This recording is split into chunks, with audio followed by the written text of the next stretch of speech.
protests, marches, debates, fallouts, harassments. These characterized more than 20 years of activism and advocacy to demand a right to information law in Ghana. At last, victory came in 2019. 6 years on, Frederick Asiama investigates how some key governance institutions are taking millions from the state to pay the state for breaking the RTI law.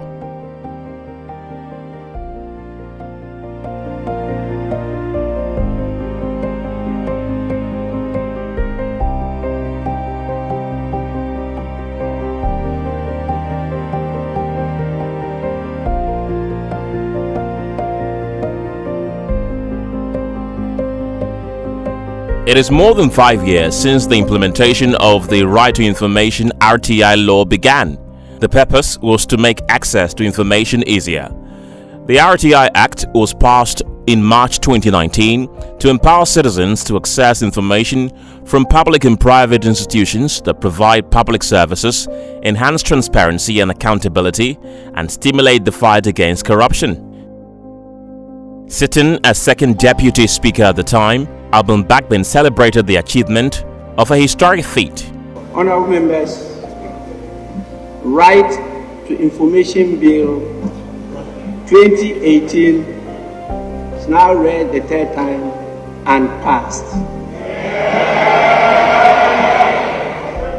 This is a landmark achievement.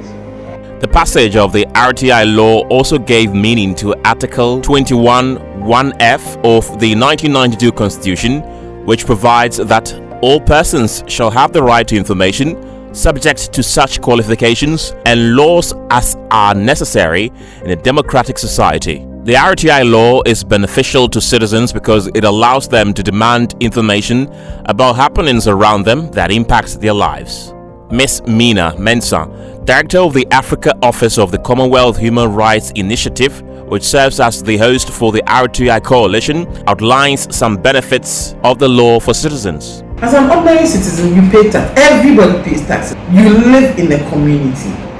You ought to know what your money is being used for. So it is beneficial in all kinds of ways. What does the patient status say concerning what you are supposed to benefit from, how you are supposed to be treated in the hospital? If you don't request for that kind of information, you won't get it. So access to information is very beneficial. Under the RTI law, a person may request information from a state or a qualifying private institution by writing a letter addressed to the information officer of the institution. The information officer is to provide the information within 14 days if the information is not exempt. If the information officer does not provide the information within 14 days, then the requester can appeal to the head of the institution, which gives the head of the institution 15 days to provide the information.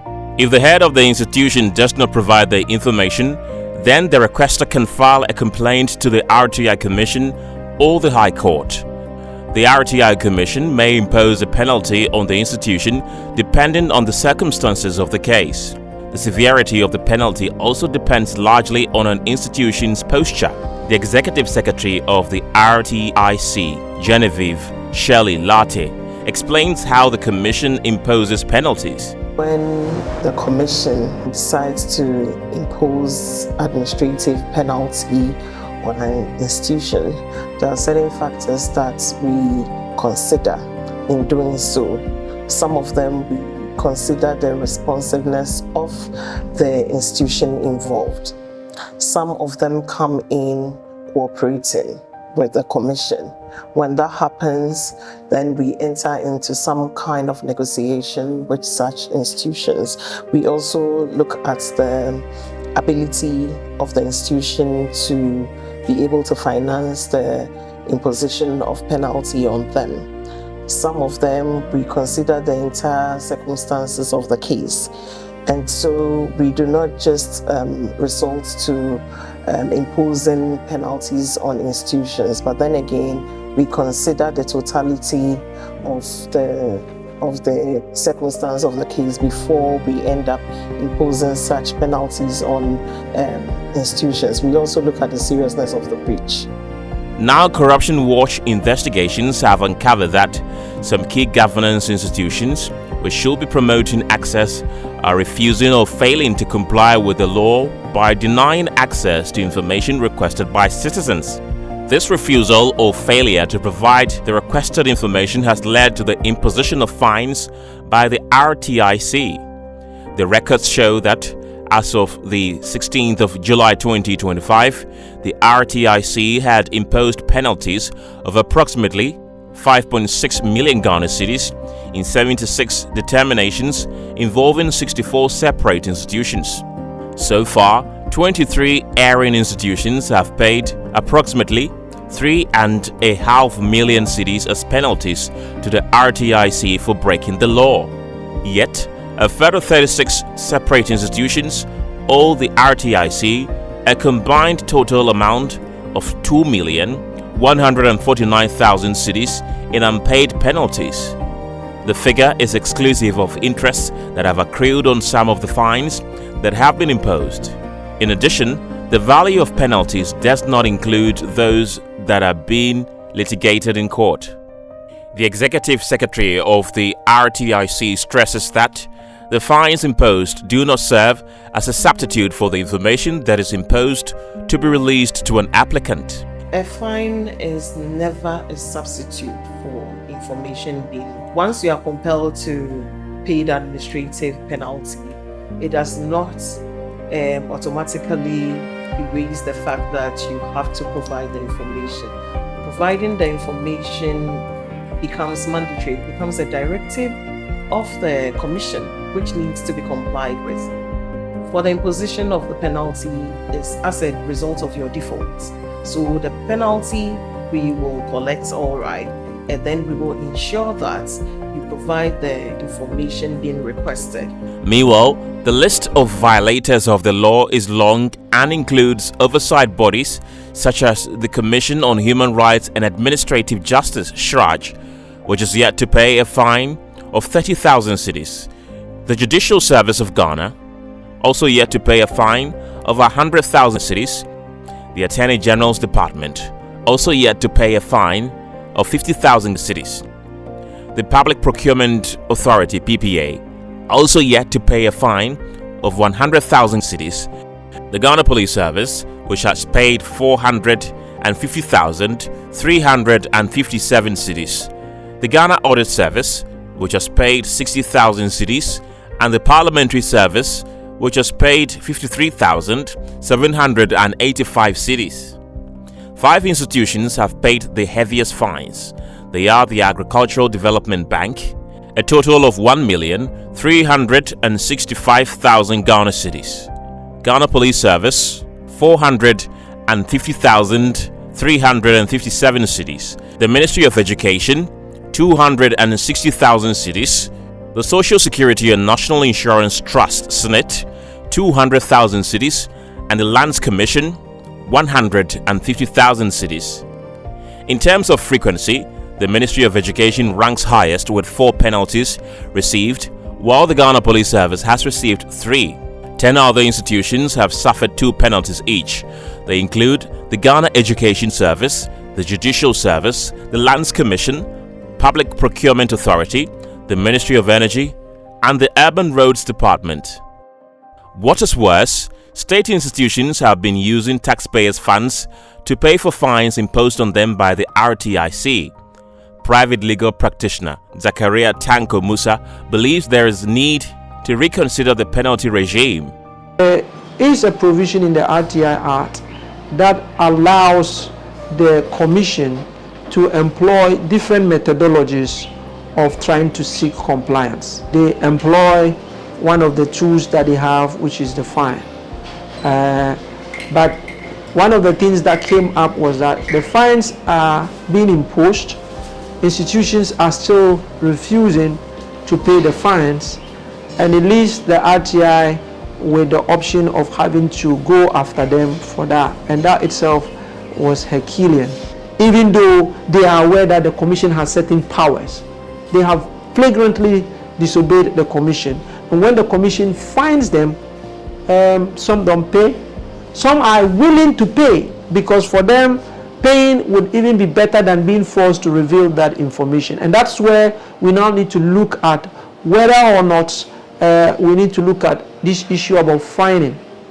Because if you fine an institution, that money is not going to come from the person who willfully refused to provide you with the information, although he or she knows that that information is supposed to be provided. The money is going to be paid by the institution, so they don't suffer any damage. They don't suffer any embarrassment per se. Further checks by Corruption Watch have revealed that the Agricultural Development Bank, despite paying the 1,365,000 Ghana cedis fine imposed on it, is in court contesting the amount.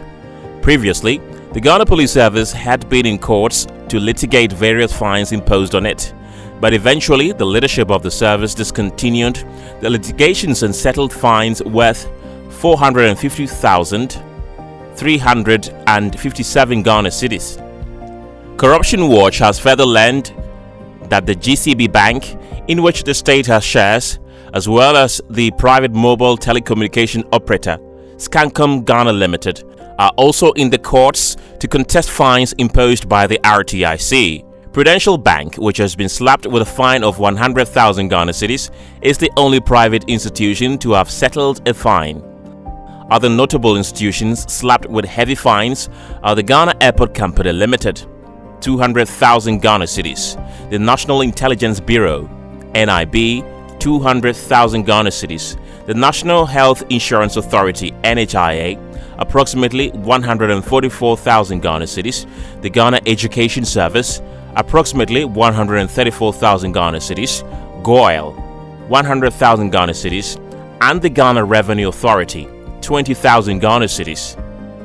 At the municipal level, the La Dadikotopon Municipal Assembly paid 126,642 Ghana cedis, 85 pesos. East Mamprisi Municipal Assembly paid 27,857 Ghana cedis, 14 pesos. And Keta Municipal Assembly paid 5,000 Ghana cedis out of fines worth 40,000 Ghana cedis. Therefore, it still owes the RTIC a total of 35,000 Ghana cedis. Other assemblies that owe monies to the RTIC are Accra Metropolitan Assembly AMA, which owes 50,000 Ghana cedis, Lejokuku Municipal Assembly, 29,000 Ghana cedis, while each of Awowen Municipal Assembly, Asokore Mampo Municipal Assembly, Bosume Freho District Assembly, and Saboba District Assembly owes 20,000 Ghana cedis. The irony of the fines is that while they serve as internally generated funds for the RTIC, they amount to a cost for the institutions that are paying them. We do not solely rely on our budgetary allocation, but we have provisions in the Act which allows us to go in for donor funding and then IGF as well. So that is our main source of funding when it comes to IGF.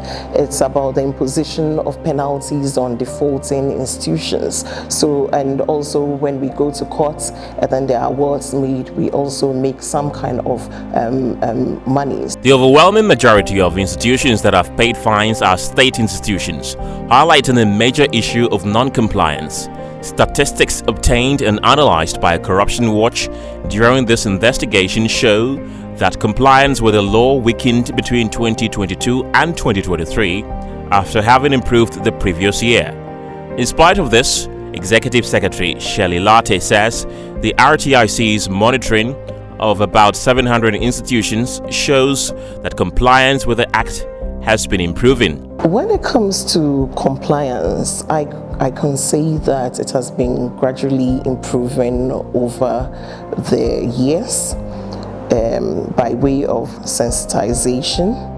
However, we do have challenges. Challenges still remain with institutions that are slow to respond, or some of them are yet to actually understand their obligations under the Act. Over the period, we have monitored about 728 institutions between the period of 2022 and 2024. Out of this 728, we have 489 compliant institutions and 239 non-compliant institutions. So I can say that it's been gradually improving with increased awareness over the years. So we have compliance metrics that we go by to measure compliance. First of all, we look at institutions with an information unit.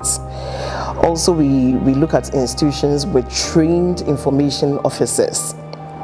And then institutions that have information units solely designated for RTI activities, and also institutions with existing information manual. So these are the metrics that we measure compliance against. However, Corruption Watch analysis of data contained in the annual reports of the RTIC for the period 2020 to 2023 shows that the approval rate for RTI requests by RTI officers slumped by 15 percentage points between 2022 and 2023. Data for 2024 is not yet accessible to the public because, at the time of filing this report, the 2024 annual report of the RTIC was still under review. According to the annual reports of the RTIC, information officers of public institutions approved 85.44% of requests that they received in 2022, whereas they approved only 70.04% of requests they received in 2023. On the other hand, the rejection rate jumped from 4.60% in 2022 to 16.07% in 2023. The annual reports further indicate that dismissal of review applications submitted to heads of institutions increased sharply from 17% in 2022 to 43% in 2023. Considering the number of institutions that have received fines, Corruption Watch opted to sample reactions from some of the institutions about the impact of the fines imposed on them. Thus, Corruption Watch wrote to request separate interviews with the Agricultural Development Bank, which paid the highest sum as fine, Ghana Police Service, the Lands Commission, the Ghana Audit Service, the State Housing Company, and the National Health Insurance Authority (NHIA). In a test letter dated the 14th of May 2025, the Agricultural Development Bank responded to Corruption Watch that, quote, "The matter is currently the subject of a court suit pending at the High Court, Accra, and as such, we are unable to publicly comment on the same at this time," unquote. On its part, the Lands Commission did not proceed with an interview after Corruption Watch turned down its request to have us sign an undertaking agreement as a condition for the interview. The said undertaking was seeking, among other things, to review our content before publication. We could not schedule an interview with the Ghana Police Service at all, while the NHIA did not respond to our request. Only the Ghana Audit Service and the State Housing Company granted our requests for interviews. In the case of the Ghana Audit Service, it found itself in a fix when it was slapped with a 60,000 cedi fine. The oddity about its case is that it is the only institution that paid the fine in cash in an era where the government is insisting on electronic transactions. According to Frederick Loko, Assistant Director of Audit, who doubles as information officer, the audit service had to negotiate with the RTIC on the mode of payment. Eventually, the service paid the penalty in cash to the commission. Yeah, but e-transaction thing is another problem on its own. Okay, so we didn't do this just on our own. We were engaging the commission, and even at some point we were yet to even figure out where to place this transaction in our books. Are you getting it? So I had to. I mean, the information officer, my office, had to request for interest. Are you getting it? Because there are accounting issues here, right? So I had to request for it as an interest, and that's how come it came in cash. Unlike the audit service, the State Housing Company did not readily have funds to settle its 50,000 cedis fine in one installment. Margaret Zokli, administrative manager at the company disclosed that a team from the company negotiated with the RTIC to allow them to pay the fine in installments. It's a 5 installments, 1 penalty, but 5 installments. Oh, Yes. It's not a different thing. It's this particular one. okay. So when the money came figure, we thought it was the amount was very large. So one of our directors went with the legal person to their office to negotiate. So that was what led to the installment payment of installment, 10,000 monthly. So we have the evidence to. Among the gaps identified during this investigation are the absence of a legislative instrument to provide more granular details for the implementation of the RTI Act. Another is the inadequate transparency of the criteria for determining the amount to impose as fines. Legal practitioner Tanko, who has been monitoring the space for a long time, enumerates some of the gaps that are emerging. We still have very low awareness, and we still have situations where institutions, public institutions, still believe that information is not a national resource, and they still hold information in that level of secrecy that they used to have before the passage of the RTI. And some still hide behind the oath of secrecy, although the RTI Act has come to override the oath of secrecy. So there is still some level of capacity building that needs to be done. So what is coming out is that you apply for the information, they ignore you. The number of days that you are supposed to get response passes, they don't respond. You appeal to the head of the institution.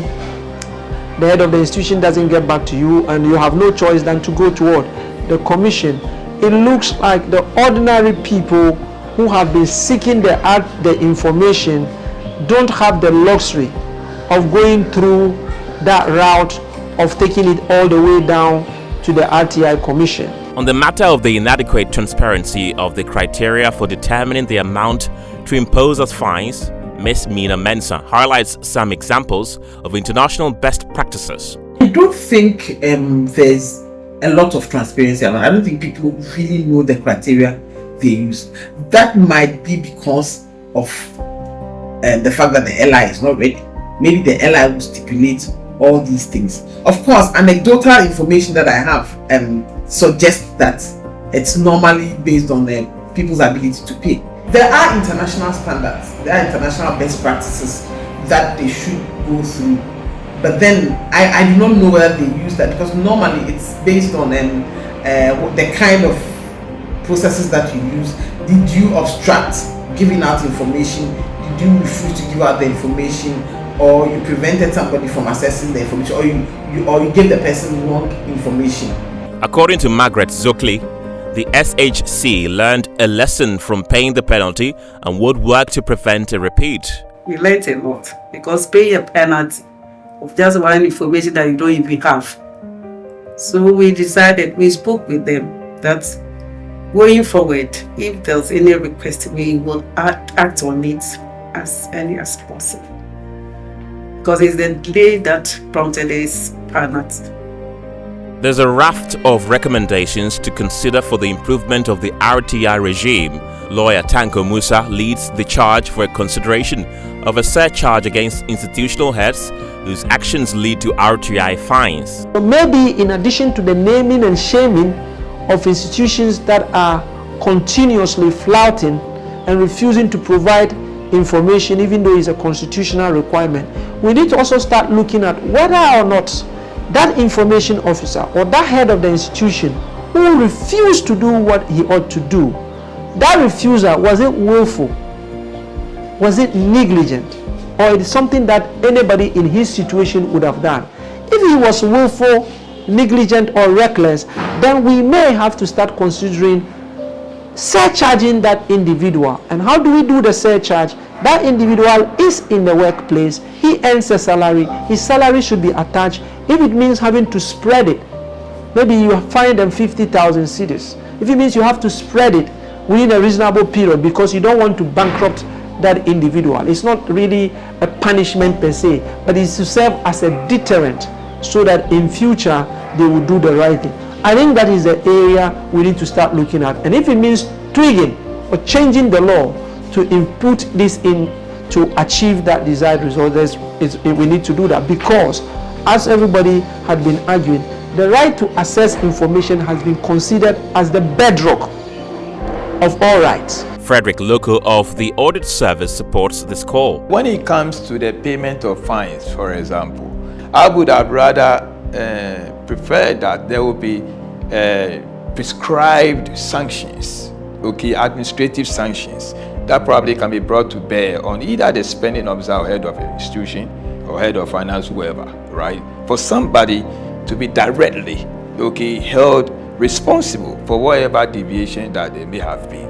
Ms. Mina Mensah pivots her recommendation around having a legislative instrument in place. Without the airline, for instance, there are no standards as to what information is supposed to be proactively disclosed. There are no standards. So this institution might want to proactively disclose this, that institution might want to proactively disclose. But with an airline, at least some standards will come out, and then they should be able to do that. So I think we should encourage more proactive disclosure. More proactive disclosure would be useful in getting citizens to engage with the law, and it makes it easier. And I think digitalization is very important, because you see, if we go on a lot of the websites are not updated. A lot of the public service websites are not updated, and it is because they do not have the information in a digitized form that they can put out there, because you can't put paper out there.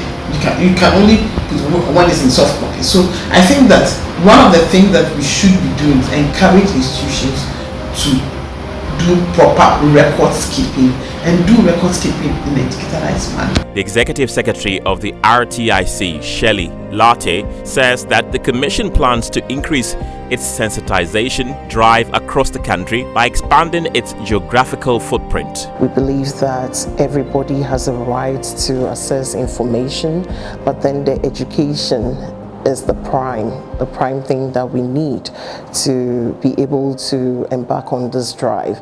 So you would realize that we have made inroads into 3 regions in this country. We have presence in Brongahafo, we have presence in Ashanti region, and we have presence also in Boga. Yes, and this year, our mandate is to go into 5 additional regions, being Cape Coast, Eastern region. We have Volta, we have Takoradi, and we have Tamale.